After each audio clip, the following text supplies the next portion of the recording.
We're running an entrepreneur and business workshop as part of the DYW government initiative.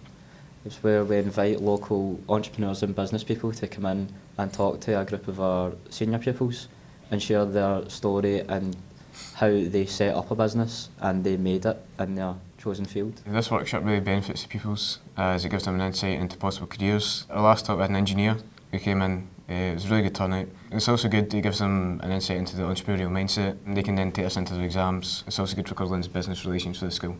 Lastly, us three running the workshop get a lot of benefits from it.